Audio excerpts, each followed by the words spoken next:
Ngayon po ba, sir, may ano po yung trabaho ninyo, sir? Dati po, nag-vendor piece lang po ako. Ngayon, wala na po kasi nagkasakit din po ako. Okay. Tapos, sir, saan po kayo, sir, nakatira, sir? Sa ngayon po, doon po sa iniwanan ni Mama kasi po... Saan yun, sir? Sa Barangay 6 hindi. Okay. Hindi Bakakay. Barangay 6. Si mami niyo ba, sir, nung buhay pa ba, ano po yung trabaho niya? Binuhay po kami noon, nung maliliit pa po kami. Napakabait ng magulang namin na yon. Nagtitinda lang po ng isda, ng mga suman or sinapot. Nalalayan po kami para lumaki lahat, pati yung apo niya. Ito, sir, nung November 1, mga around 6 p.m., sir, no, doon po nangyari yung hit and run po. Ano po yung si nanay po ba nagtitinda nung time na yon? Time na yun po, pagbaba niya sa tricycle, galing po siya sa bayan ng Bakay kasi po galing po siya ng Pitsa Uno po sa linib nga na libingan ng aking ama nung nakarang taon. Yun po ang pauwi na siya bago mag alas 6. Alas 5 bago mag alas 6 po. Kaya mag-alas 6 na po ng hapon. Tapos, ang bumangga sa kanya ba, sir, ang four-wheel or kung motor? May nakakita po sa kanila. Natatakot nga lang magtestigo po. Bakit daw sir natakot magtestigo? Ay kasi po, kaso daw yun po yun eh. Natatakot daw, baka daw po magkaroon sila ng problema. Ay sabi ko, bakit matakot sila? Bakit matakot kayo? Ay ang nasakyan po ng nakabangga kay Mama, Honda Click po yun. Tapos may kaangkas pong babae. Yung babae po, wala pong helmet. Okay. May naka-identify po ba, sir? Or may naka-pinpoint kung sino yun sila, sir? May mga suspect na po ba sila?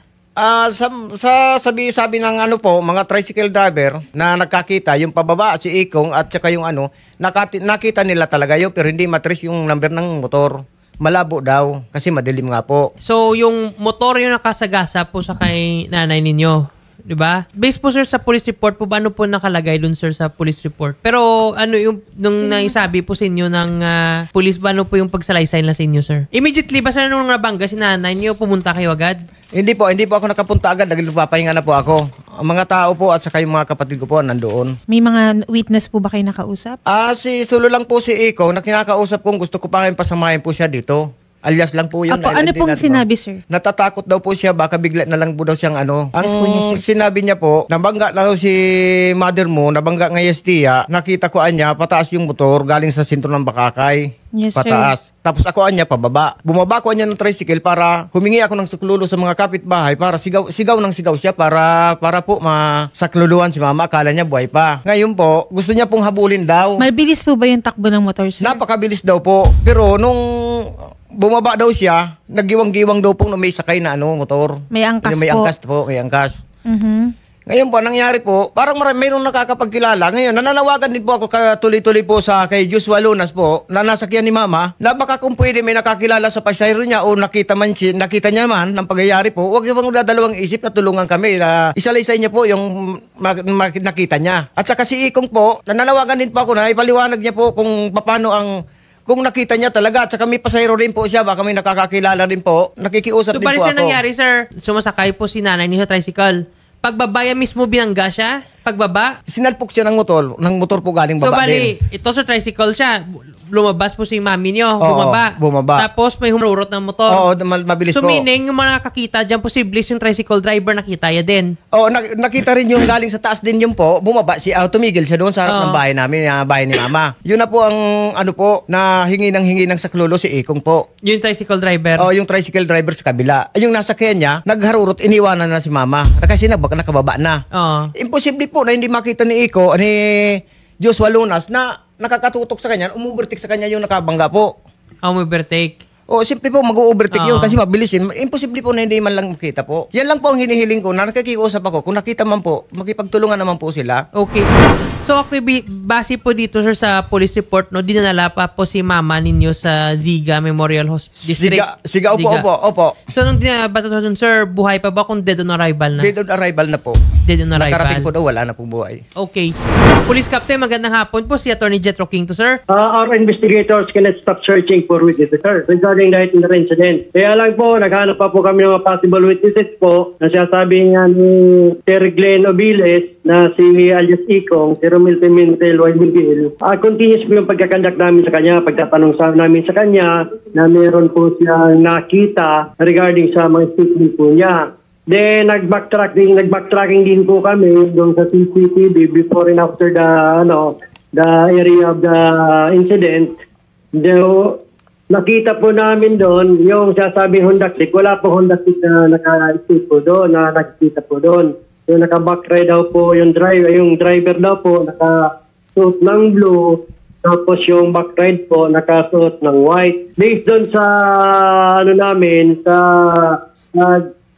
doon sa CCTV, wala pong gano'n na nakasakay. Okay. Pero yung mga witness po, sir, nga nagsalaysay po dito sa may police report, sir, ito din po sila yung mga sinasabi po ni Sir Glenn. Opo. Si alias Ikong po. Ang pangalan po niya, si Romel Pimentel. Okay. So, yan po yung salaysay nila. Pero nag-backtracking kay sir sa CCTV, hindi niyo po nakita, Opo. sir? Wala. Wala po kaming nakita doon sa merong CCTV, yung pataas na sinasabi ni Sir Glenn. November 1 yun, sir. Wala rin po kami nakita na same na character doon sa sabi na nakasuot na blue, na driver. Pero sir, sa CCTV po ba, sir, nga nag-backtracking, yung may nakita kayo, sir, nga tao, sir, nga tumatawid tapos binangga? Ay wala doon po sa area mismo, sir. Wala po doon CCTV. Tapos, nag-backtracking po kami yung before and after kasi may possible po na makita po namin yung sinasabi pong Honda Click. Okay. So, bali sa scene of the crime, sir, walang CCTV doon? Wala po mismo doon. Then, medyo doon kasi doon, medyo mahina ang signal doon. Wala talagang CCTV naka-locate doon. Sige nakalagay.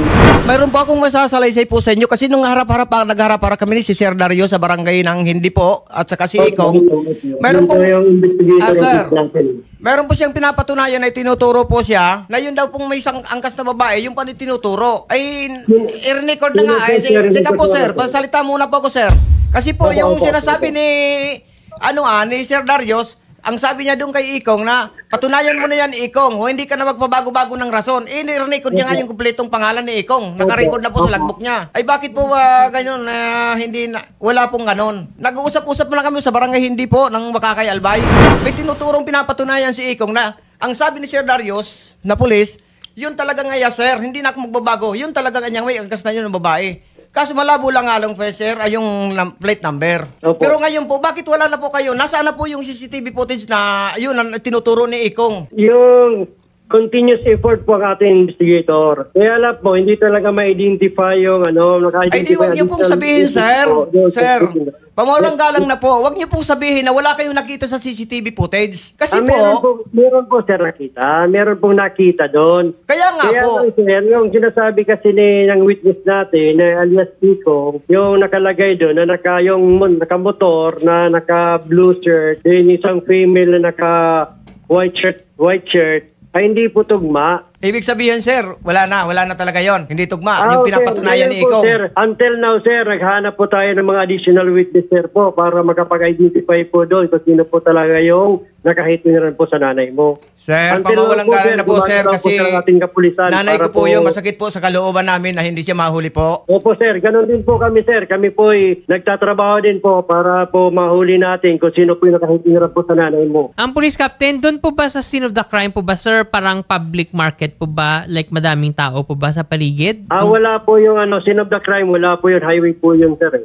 Highway.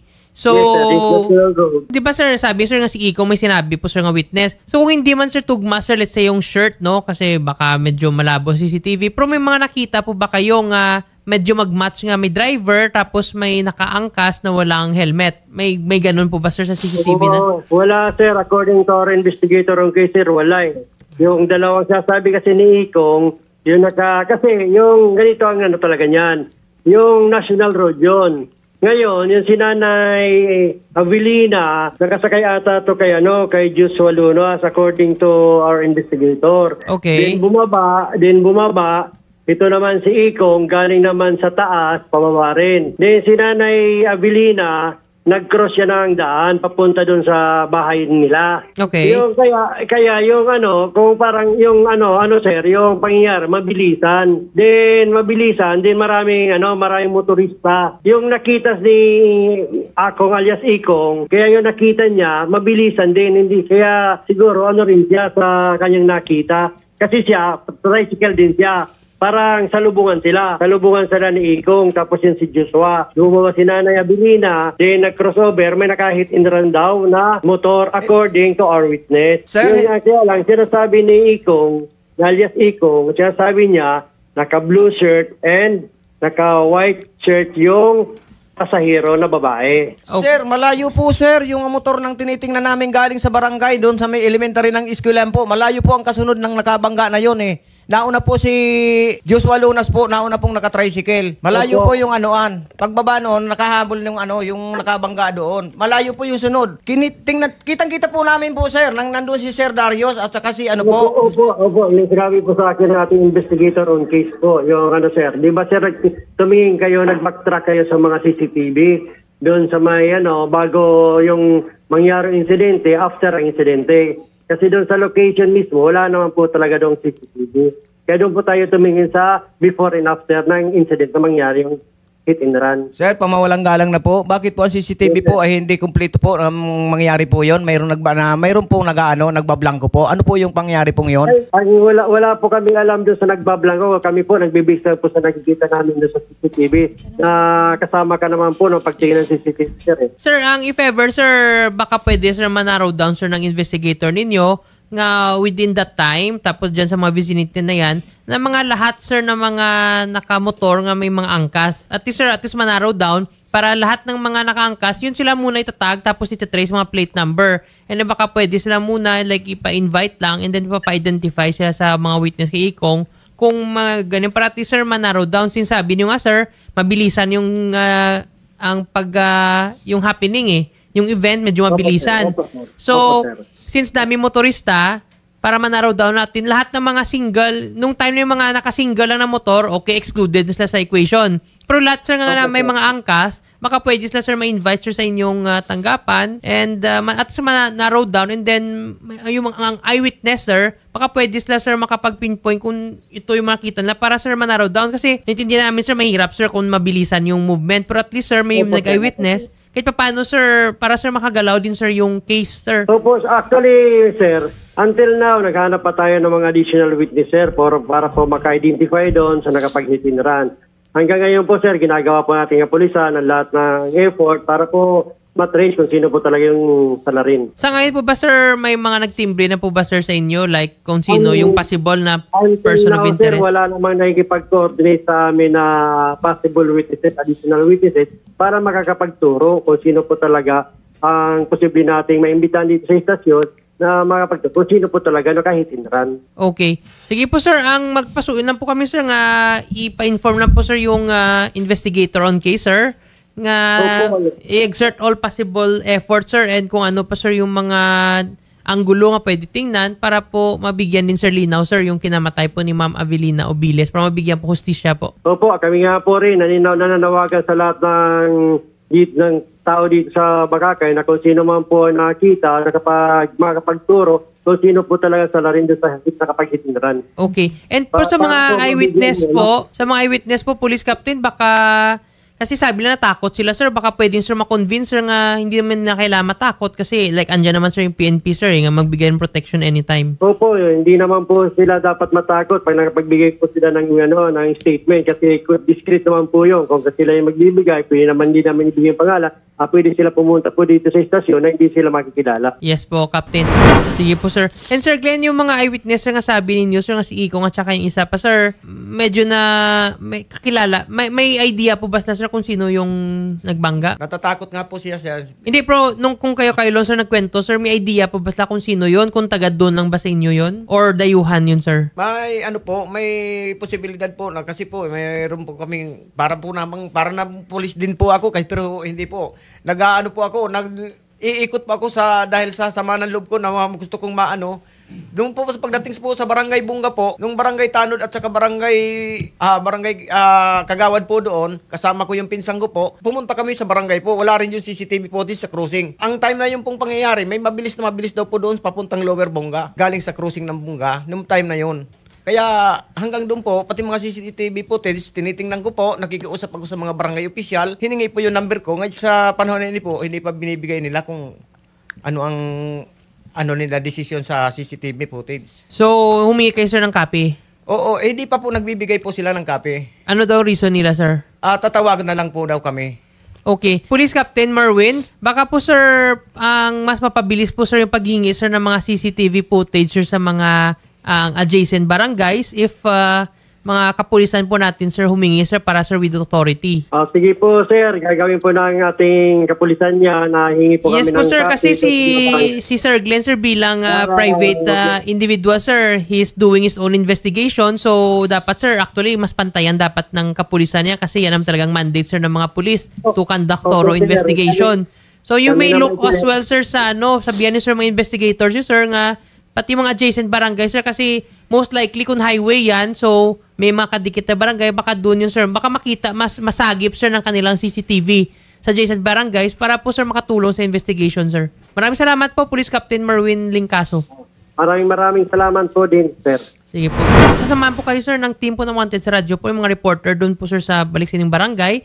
And para po, sir, makipag-coordinate, sir, sa mga kapulisan doon na baka, sir, through them, no, makakakuha tayo, sir, ng copy ng CCTV footage para po ma-review nila ng thoroughly. And baka, sir, from there, ma-pinpoint natin kung sino talaga, sir, yung bumangga doon, sir, sa Salamat nanay po, ninyo. sir. Kaya nga po ako nagpumilit kahit nangutang po ako ng pamasahe sa kapitbahay namin para may paabot ko po sa inyo, matulungan niyo po kami. Nagpapasalamat kami sa inyo po lahat. Sana po magkaroon ng hustisya po.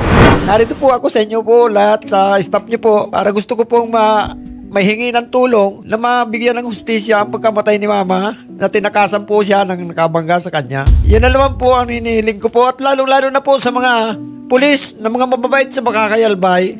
Kailangan po naman sipagan nila ng pamahuli ito kasi pati po sila kailangan nila, obligasyon po nila yun nahuliin si na mga nakawangga kay Mama.